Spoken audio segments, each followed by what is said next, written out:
pada si laki-laki dan perempuan. Perkataan-perkataan tidak ada manfaat dan gunanya tadi disampaikan itu. Kalau lahir ambil anaknya, tidak amanah. Ini anak pemberian Allah. Kalau dikatakan tidak suka dengan perilaku wanitanya, kenapa sampai punya anak? Sedangkan berhubungan antara suami dan istri saling mencintai, itu berarti suka sama suka. Ini semua apa? Tidak amanah. Kenapa? Setelah disampaikan ijab kabul, ya, diterima nikahnya, berarti Bismillahirrahmanirrahim. tapi untuk menselaraskan daripada apa yang sama Ustaz Fauzi, ini bagaimana kita melaksanakan perintah Allah saat ini. Bismillahirrahmanirrahim. Assalamualaikum warahmatullahi wabarakatuh. Izin bertanya Habib, berkaitan dengan surah An-Nisa yang kemarin Habib bahas, An-Nisa surah ke-58, dan terusan juga Habib ulang kembali mengenai amanah.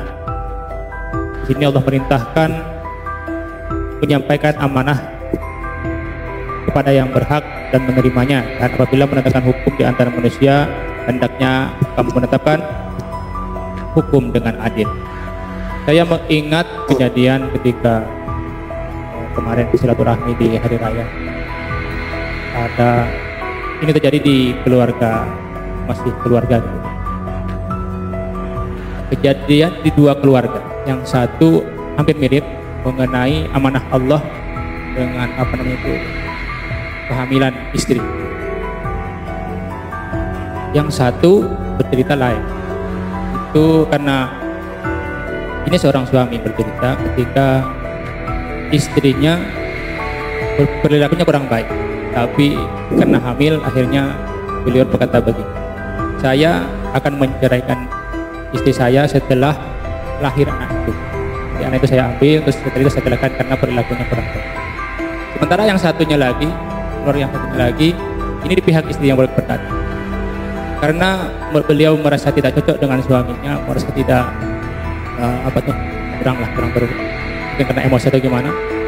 Ketika berkenaan dengan hak kehamilan juga, nanti saya hamil ini, ketika merasa kurang sama suami, ada sengketa sedikit, selalu berkata nanti akan aku gugurkan kandungan ini, atau berkata lain, nanti kalau anak ini lahir kamu ambil saja, saya tidak mau.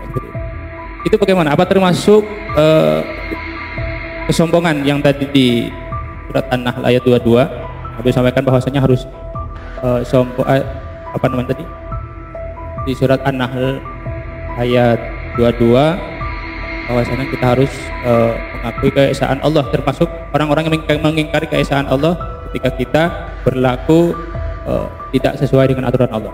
Jadi mohon penjelasannya dengan kedua kejadian ini. Kebetulan ini kejadiannya di masih keluarga kami. Terima kasih. Assalamualaikum warahmatullahi wabarakatuh. Waalaikumsalam warahmatullahi wabarakatuh. Ya, ada keterkaitan antara Nisa 58 dan Nahl 22 tadi. Ya, di sini disampaikan Nisa 58, A'udzubillahi Innallaha ya'murukum an tu'addul amanati ila ahliha. Bisa barang yang dititipkan ke fulan harus diberikan kepada fulan atau fulana, maka diberikan. Itu apa?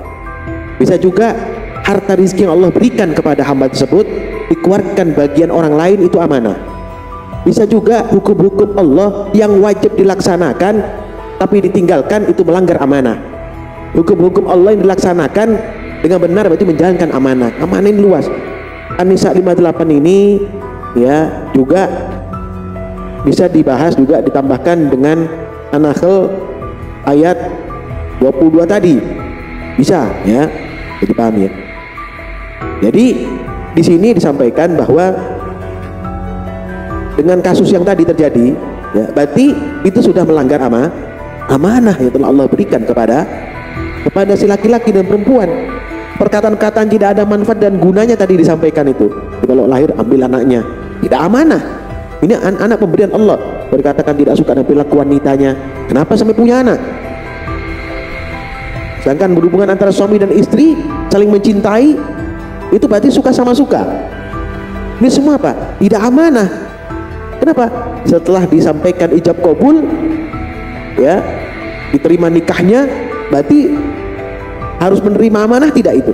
amanah. Jadi mereka meninggalkan amanah yang telah Allah titipkan kepada mereka. Ya, Allah yang mana? Allah yang wahid. Mungkin apa? Mungkin karena sholatnya kacau. Ini bisa dipastikan insya Allah sholatnya dua belah pihak ini kacau. Ilahukum ilahu wahid. Ini perlu dipahami ya konteksnya ya. Tuhanmu adalah Tuhan yang Maha Esa. Pada Tuhan yang Maha Esa perintah sholat itu mengesahkan Allah. Wallazina la yu'minuna bil akhirati qulubuhum munkiratu wa hum mustakbirun. Ya. Maka orang yang tidak beriman kepada akhirat hatinya mengingkari keesaan Allah. Mereka adalah orang-orang yang sombong. Ya. Tidak beriman kepada Allah termasuk ini anak punyamu, ambil aja. Ini semua kamu secerca setelah anaknya lahir. Ini berarti pengingkaran kepada hukumnya Allah Subhanahu wa taala, berani mengatakan satu hal yang tidak pantas, tidak layak disampaikan atau dikatakan. Itu pengkhianatan akan amanah. Ya. Jadi paham. Ada lagi. Tambah dikit. Bagaimana cara saya menyampaikan ketika kelak saya bertemu dengan keluarga saya itu bertemu kembali? Bagaimana saya menyampaikan kepada mereka atau nasihat yang mungkin bisa saya sampaikan dari Habib lewat lisan Habib kepada kedua belah pihak? Kebetulan juga memang masih keluarga.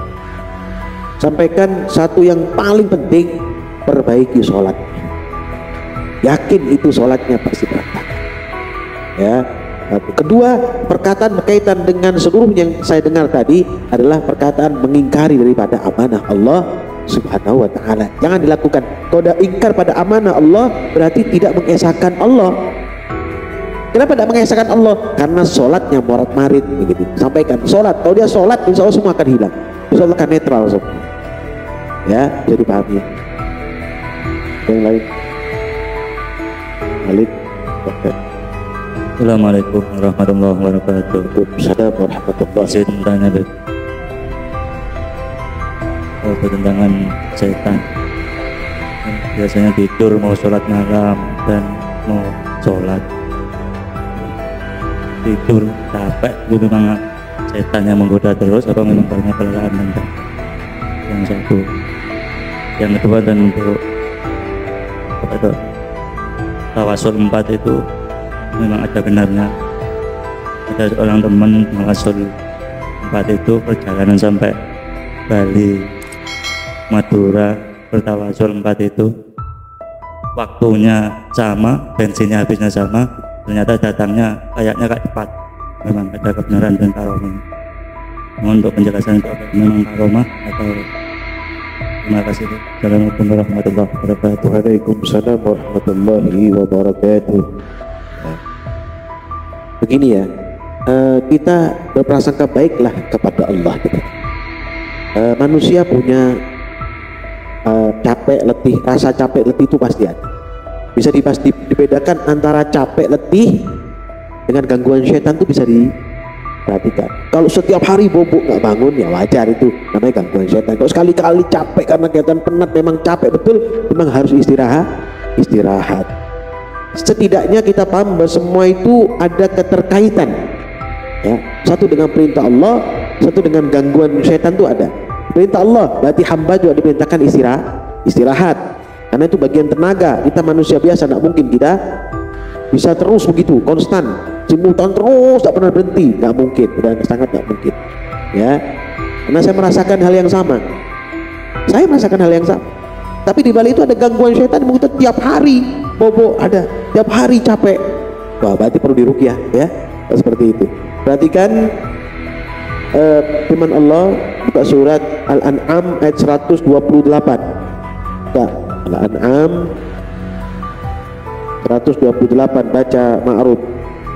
Buka surah Al-An'am surah ke-6 ayat 128.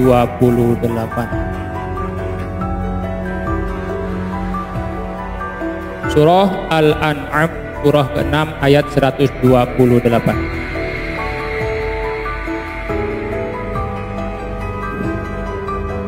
A'udzu billahi minasy syaithanir rajim. Bismillahirrahmanirrahim. ويوم يحشرهم جميعا يا معشر الجن قد استكثرتم من الإنس وقال أولياؤهم من الإنس ربنا استمتع بعضنا ببعض وبلغنا أجلنا الذي أجلت لنا قال النار مثواكم خالدين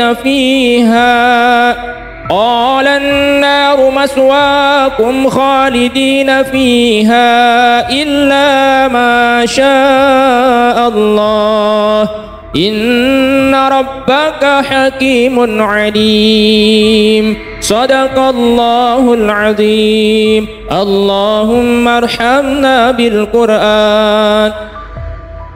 Artinya, dan ingatlah pada hari ketika dia mengumpulkan mereka semua dan Allah berfirman, wahai golongan jin, kamu telah banyak menyesatkan manusia.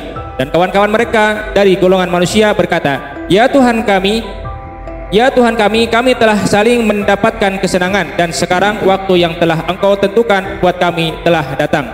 Kemudian Allah berfirman, nerakalah tempat kamu selama-lamanya, kecuali jika Allah menghendaki lain. Sungguh Tuhanmu maha bijaksana lagi maha mengetahui. Allah. Perhatikan ya. Wa yauma yahsyuruhum jami'a ya ma'syaral jinni qad istaktsartum minal ins. Ini Allah berseru pada para jin, kalian semua telah banyak menyesatkan manusia. Tapi manusia-manusianya membenarkan, gak bisa menolak, nanti membenarkan. Lisannya itu membenarkan, pandangannya membenarkan, karena sudah gak ada lagi dia merasa bahwa dia telah melakukan sesuatu yang benar. Ya, selanjutnya ini qala wa qala awliya'uhum minal ins rabbana istamta'a ba'duna bi ba'din wa balagna ajalana allazi ajjalta lana qala an-naru mathwaakum khalidina fiha illa ma syaa Allah inna rabbaka hakimun alim. Kami telah mendapatkan kesenangan satu dengan yang lain, tidak saling merugikan. Ya Allah, kami bahagia, begitu maksudnya. Kami bahagia, kami senang melaksanakan perbuatan keji. Maka kata Allah, tempat kalian semua di neraka, kecuali ada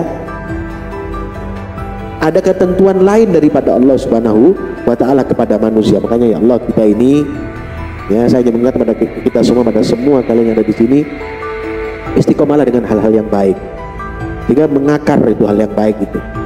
Ya, istiqomah dengan zikrullah, sehingga mengakar zikrullah itu di hati. Istiqomah dengan sholat wajib dan sunnah, sehingga mengakar. Kalau nggak sunnah nggak enak, nggak hanya wajib, sunnah. Kalau nggak sunnah nggak enak. Istiqomah dengan tadabbur Quran, sehingga mengakar tadabbur Quran dalam hati dan akal pikiran kita. Kalau nggak tadabbur nggak enak. Harusnya begitu.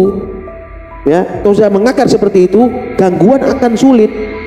Diganggu tetap, tapi sulit masuk. Kenapa? Sudah ada akar kebajikan, akar kebaikan dalam diri kita, akar sodako, akar tadabbur Quran, akar sholat, akar istighfar dan sholawat, akar bacaan-bacaan yang lain yang bisa membuat kita dekat dengan Allah. Ini perlu diperhatikan ya, supaya tidak terganggu oleh gangguan dan bisikan setan sehingga mengajak kita menuju kesesatan. Jadi pahami ya, Malik. Namun Allah selalu memberikan keberkahan kepada kita, jauhkan kita dari kesulitan dan memudahkan kita dalam segala urusan. Amin amin ya rabbal alamin. Alhamdulillahirabbil alamin.